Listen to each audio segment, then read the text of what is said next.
How's it going, guys? So we're here to take a look at this week's Rust update. And as you'll see here, the tops of the rocket test site have been fixed up and should no longer be blank textures.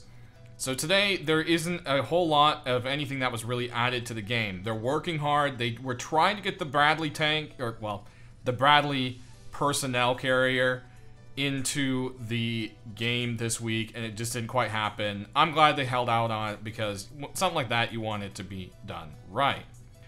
Another thing here is the backpack model that players drop isn't permanent, it's temporary. This is the current backpack that is being worked on, and you can see it in its pretty much finished glory.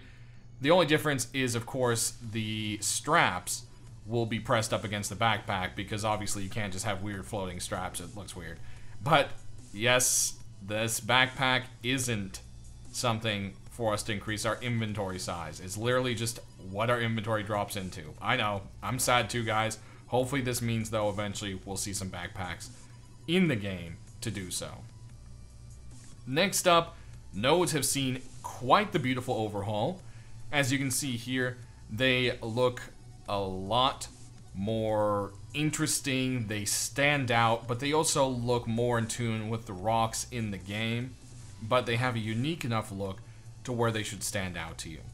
Nothing else has changed about the nodes. They still give the same amount as they have, it's just completely a physical overhaul.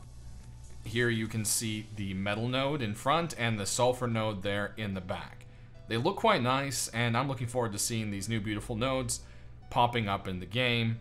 Their detail and everything just kind of, it's nice. It's really nice, and I think it'll make it a little bit easier to find them in between, and they definitely look unique enough to where I think new players will realize there's something. This, however, won't be added in until the next force wipe. Up next, there's work being done on the NPCs. As you can see here in this picture, they're just mapping them. They're trying to get them to be able to take cover properly. If they're being shot at from far away, they will go ahead and, take cover and try to figure out where it's coming from. If you're shooting at them actively, they'll try to get behind something. And that's just something that's really great. And it's, they're doing it right. We're not going to be having scientists clipping through our buildings and shooting us like animals used to. So that's definitely an awesome thing. Next up, they are also working on the pathing of the APC, as they call it, the personnel carrier here, or let's just say the Bradley.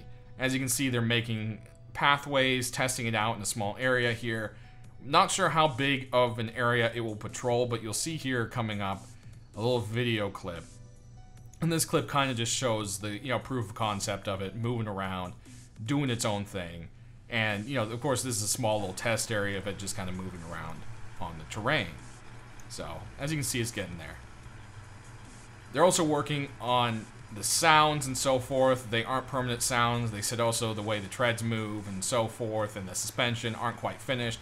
But you kind of get an idea from this video here of how it's looking and moving and the way it kind of just moves over terrain. So that's actually pretty nice there. And then here you'll see a demonstration of it actually shooting at some spawned-in players. Boom. There it goes. Now, of course, that is just the main gun there. It is not using any of the other ones. So this thing's going to pack quite a pretty serious punch.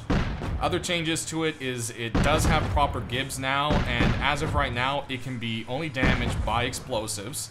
They said that in the future there will be changes to where you can damage weak points on it with maybe explosive ammo and so forth.